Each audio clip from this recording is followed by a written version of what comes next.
nous avertirons avec toutes les forces vives de la nation à élargir les bases de cet élan salutaire. En suivant la présentation de la synthèse du rapport général qui rend compte des travaux du dialogue national, j'ai noté sur les questions politiques 12 points d'accord, sont des points majeurs sur les termes de référence qui figuraient dans le programme de discussion de la commission politique.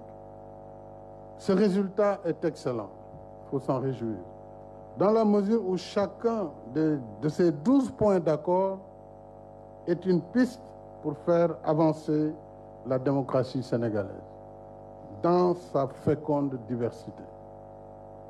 Fruit de débats francs et profonds, chacun des points d'accord que j'accepte va être pris en charge par l'État et par ses structures pour les transformer en mesures concrètes, puisque c'est bien d'avoir des débats, mais il faut encore qu'il faut des lois, des lois, des décrets pour mettre en œuvre, et dans le respect des principes de la République, et des principes de séparation des pouvoirs. Donc cela va être mis en œuvre sans délai pour que nous puissions, tenant compte de l'agenda électoral et qu'on respecte aussi le calendrier électoral, qu'on puisse, dans les meilleurs délais, saisir la représentation nationale sur les modifications d'abord de la Constitution, puisque les parrainages sont dans la Constitution, sur les autres sujets également qui seront touchés dans cette même Constitution par rapport au respect du calendrier électoral et à la rationalisation des élections. Vous savez, moi, en 11 ans, j'ai fait 11 élections. 11 élections en 11 ans, ça n'a pas de sens, ça coûte cher pour le pays et on ne travaille pas. Donc, il faut rationaliser le calendrier électoral et pour cela, il faut pouvoir aussi, dans les révisions à venir, regarder la question de la dissolution de l'Assemblée nationale pour que, dans le choix, dans la suite de l'élection présidentielle, que les élections législatives puissent être faites afin de laisser du temps aux gens pour travailler. On ne peut pas tous les ans faire des élections. Donc ça, c'est un sujet qui est là et qui devra être résolu.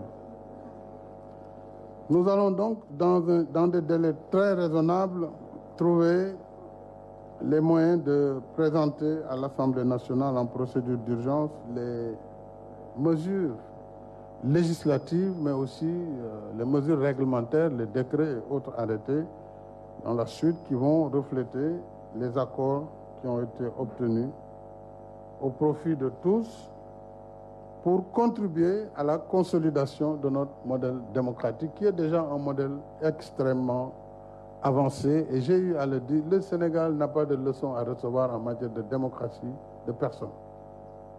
Nous sommes une démocratie majeure et sur ce plan, nous devons être fiers de ce que nous avons chez nous. Maintenant, tous les jours, un modèle, un système, on doit l'améliorer.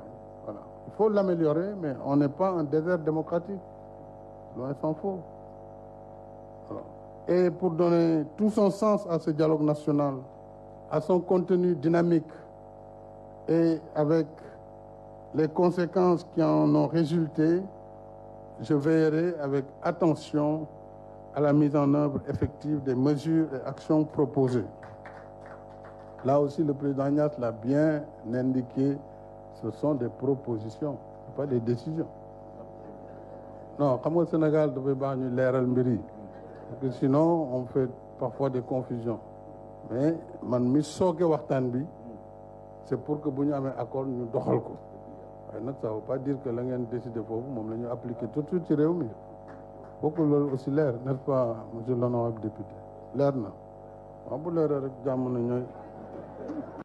Mais dañuy leeral rek parce que Sénégal moom faut toujours clarifier.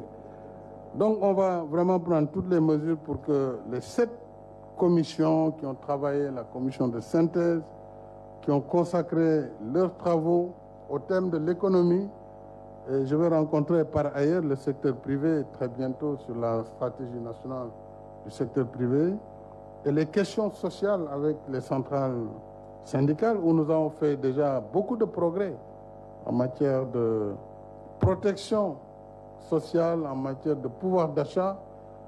Nous pourrons voir comment améliorer les choses, bien sûr dans les équilibres et dans les possibilités du pays. Sur la question des ressources naturelles également, bientôt nous aurons le COS Petrogaz où l'opposition, la société civile sont représentés. Sur les questions de la décentralisation, nous verrons comment approfondir le processus de l'acte 3 de la décentralisation. Est-ce qu'on va passer à l'ultime étape des pôles territoires après les départements? C'est un sujet qui est là, qu'il faut approfondir. Le statut des villes, quoique déjà le dialogue a eu à donner des préconisations sur lesquelles je suis convaincu qu'on pourra approfondir ces politiques publiques. Sur la culture, les arts, la jeunesse, le sport et surtout sur la paix et la sécurité. Je salue le travail des généraux qui ont été donc un travail remarquable parce que nous devons faire très attention à ce sujet parce que le monde est devenu un monde trouble, surtout lorsque vous avez des ressources. Dès que vous avez du pétrole et du gaz, il faut ouvrir les yeux, ouvrir grand les yeux. Parce que les gens, tout ce qu'ils cherchent, c'est de déstabiliser le pays pour occuper les gens dans la bataille et eux, ils vont faire autre chose, prendre les ressources. Ou alors, tout ce qu'on va gagner, on va l'acheter en armes et on va être dans des conflits. Donc ça, ce n'est pas dans l'intérêt des Sénégalais. Il faut donc que ce sujet-là et les recommandations de cette commission, qu'on puisse les examiner de très près, sans oublier naturellement les recommandations dans le domaine de l'environnement et du cadre de vie. Et toutes ces commissions donc ont élaboré chacune dans son domaine des propositions pertinentes et réalistes que j'accepte globalement. Je dis globalement parce que j'en ai vu certaines quand même qui nécessitent des discussions.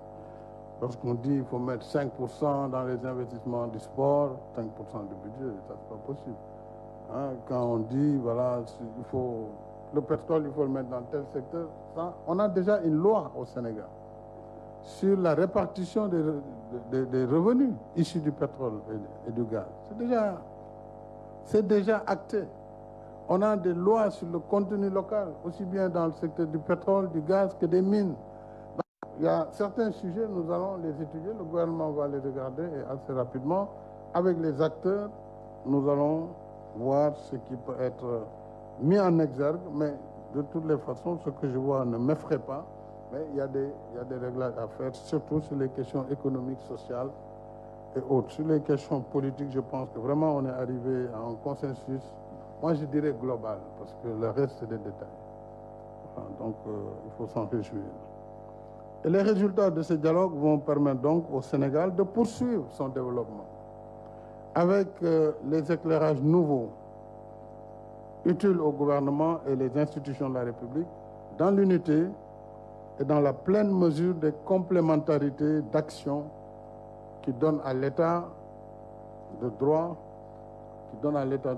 l'énergie et les moyens concertés pour assurer ce qu'on peut appeler une marche féconde vers le progrès, le bien-être, l'éducation, la santé et la sécurité de nos populations.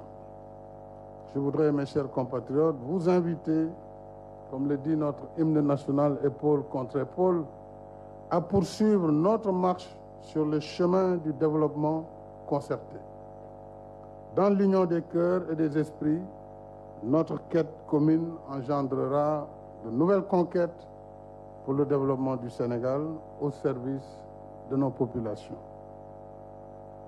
Le génie sénégalais qui a déjà fait la preuve de sa générosité et de son réalisme nous accompagnera dans la poursuite de l'entreprise destinée à nous conduire à l'atteinte de nos objectifs de développement et à la préservation de la sécurité collective pour l'épanouissement des Sénégalaises et des Sénégalais. mbokk yi li ma ci teg du bare ndax waxtaan bi amoon na traduction simultanée